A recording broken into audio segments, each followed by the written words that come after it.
we might think that the greatest danger facing teachers comes from unruly pupils. But in more and more countries, they're being harassed, threatened, and even butchered in front of their students. In this film, we'll be asking why teachers are increasingly being seen as legitimate targets by repressive governments or armed factions. Teachers have voices. Teachers quite often are agents for change. Teachers are community leaders. Teachers can mobilize a community. Teachers can speak up. Teacher unions speak up for quality education. They speak up for education for all. And in some cases, this is not what the regime of the day wants.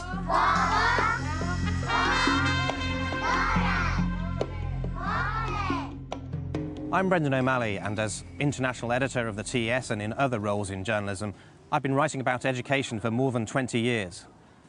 And the most chilling, shocking trend I've discovered is that increasingly around the world, teachers are being singled out for murder, torture, imprisonment by rebels and regimes.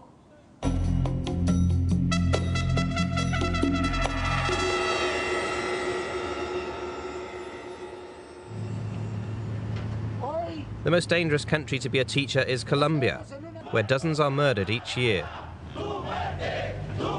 They're targeted by right and left-wing militia because they speak up on behalf of their communities. Almost every week there'll be an assassination of a teacher. On average, in recent years, there have been well over 40 teachers killed each year. Teachers are forced into exile every year due to threats. There are attacks, physical attacks on teachers. Teachers every year are disappeared, forcibly disappeared. The majority of murders of teachers occur in rural areas, and in small towns in the Colombian countryside, teachers are, in many cases, the majority, I'd say, they're the only people with a university education. They're the only people who've lived in a city for some period of their lives. So they're looked to as natural community leaders by the population. One of the worst cases of persecution involves Raquel Castro and Samuel Morales, two ordinary teachers who became active in their trade union. I actually met Samuel 5 years ago in a cafe in London. He had just fled Colombia, where assassins had tried to kill him at a funeral. And I remember he was a passionate man, passionate about teaching, passionate about his pupils.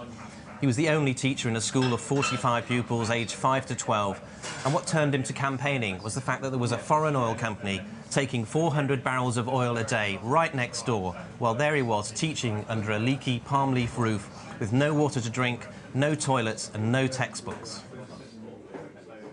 But Samuel's trade union work made him a target. He and his wife and 4 children had to keep moving from house to house. He never went anywhere without a pistol, and like other union leaders, he needed a bulletproof vest, a bulletproof car, and 2 bodyguards to protect him. We talked together for a couple of hours. He told me about his love of teaching, and I think the saddest thing was that he told me that in the end he had to give it up. He was worried that they would come for him in the classroom, they might try to kill him, and if they missed, they might kill some of his children instead. But a year after I met him in London, Samuel and his colleague Raquel faced an ordeal more terrifying than anyone could have imagined. Raquel and Samuel were both officials of the regional CUT. CUT is the Colombian TUC, Trade Union Congress. They had gone to a small village to join in a campaign, or rather to lead a campaign, to protect the simple peasant farmers, the campesinos, from being driven off their land in order to facilitate oil exploration.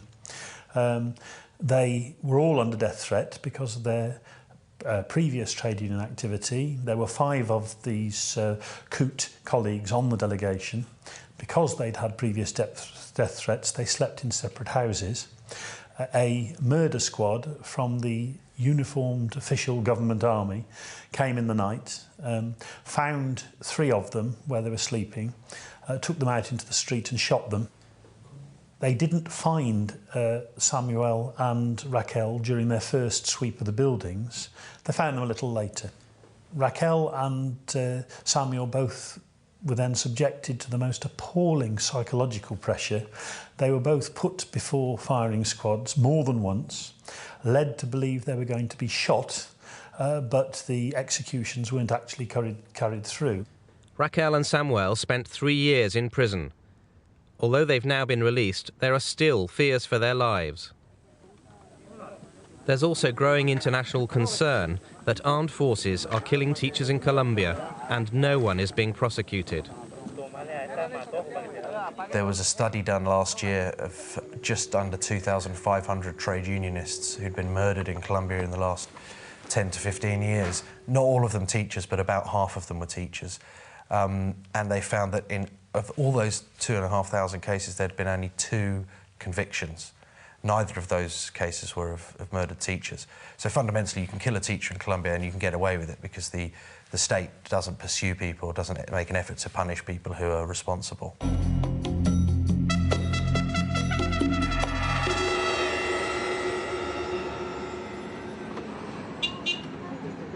We went to Addis Ababa, the Ethiopian capital, where a repressive government has for many years clamped down on freedom of speech and harassed teachers. The full spectrum of persecution takes place from assassinations all the way through to those who might simply speak out or can make a complaint. They're often dismissed or indeed moved to from a city maybe or a large town to some very remote area. They're regarded as opponents of the government in a situation where peaceful criticism, peaceful opposition receives very little tolerance from the government. And many of the teachers were not members of opposition parties, but were criticising the government over sometimes teaching issues, educational issues, where their meetings were broken up by police. Teachers in Ethiopia, as in other countries, have been victimised because they speak out and stand up for their rights. Teachers are often large in number in countries. Teachers are the most educated section or large section of a population. And they're often strong in their trade unions. Sometimes, when governments want to get a particular narrow ideology or to misuse or abuse their schools, teachers will say, no, we're not going to do it that way. The Ethiopian Teachers Association is run by Gamora Kassa. He's clashed repeatedly with the government, which has tried unsuccessfully to close the union down.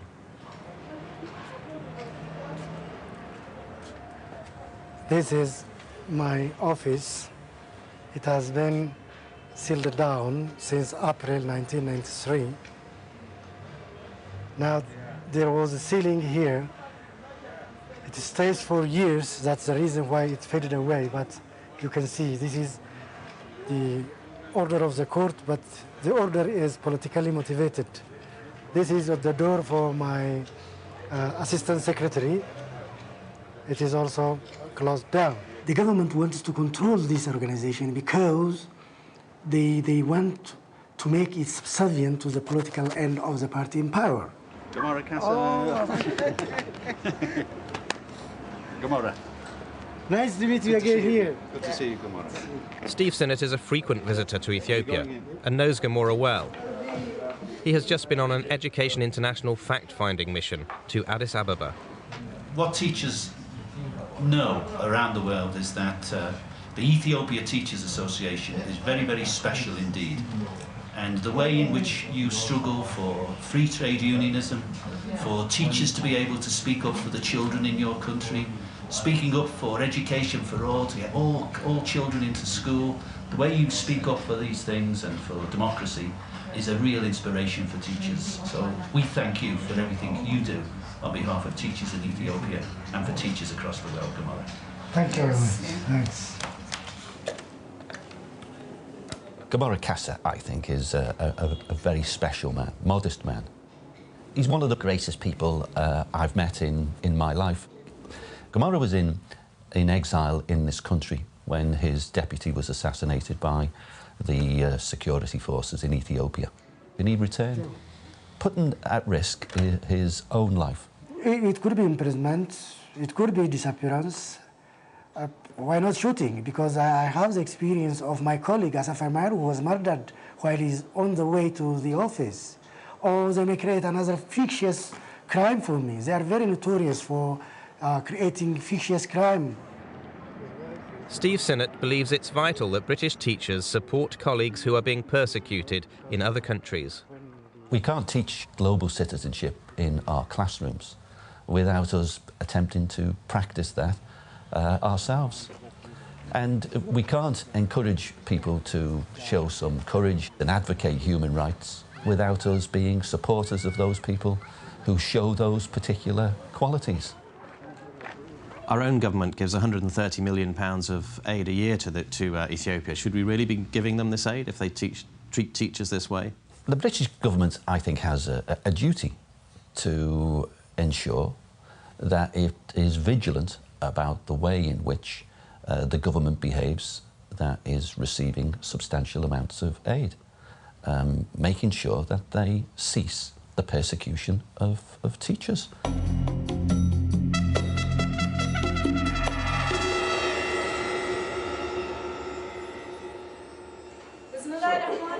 In Afghanistan, the Taliban is threatening and murdering teachers, particularly in girls' schools.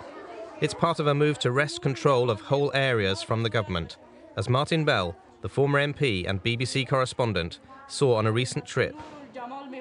The threats are delivered, not usually by word of mouth, but by little notes slipped into somebody's house at the dead of night. The target of these letters would not usually be a girl going to school, but a parent, a school governor, a teacher. They are then personally and directly threatened, and sometimes they just think it's too dangerous to continue because there are these physical attacks as well. These are not, nobody's bluffing here. Teachers and education are a key area of conflict in Afghan history. During the Soviet period, teachers were targeted because they were seen to be supporting Soviet ideology. And today we're seeing confrontation between a Western-backed government trying to expand its education system against a resistance group which is concerned about the types of education that are being given to the children and perceive those to be a threat to their own ideology or their own belief system. Do we know who's responsible for the attacks? Is it the Taliban or other groups? Taliban is one of these very vague and rather loose terms. There are many different groups involved, so it's a whole complex mix of things. But at the back is the ideology which insists that girls should be educated only in the Quran. We had a very affecting and moving meeting with the family of an 11-year-old girl who was killed. She just left school and was gunned down in cold blood by two men on a motorbike, and her best friend and a teacher were shot as well. But in Afghanistan, parents and teachers are refusing to give in to intimidation.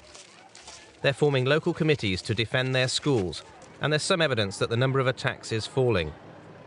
During 2006, when there was this significant upsurge in attacks on schools, there were a series of kind of policy meetings in Kabul and an idea of asking communities to be involved in the protection of their schools, primarily through the parent-teacher associations, whereby they would post guards. They're called chowkidars in Afghanistan. And I think through 2007 we have seen that initiative begin to reduce the risk to schools as the number of attacks have reduced. I think mobilising communities and teachers' role in that mobilisation and as part of that community, quite often in a leadership capacity, I think it's another way of saying enough is enough, this has to stop, and we are speaking up to make it stop.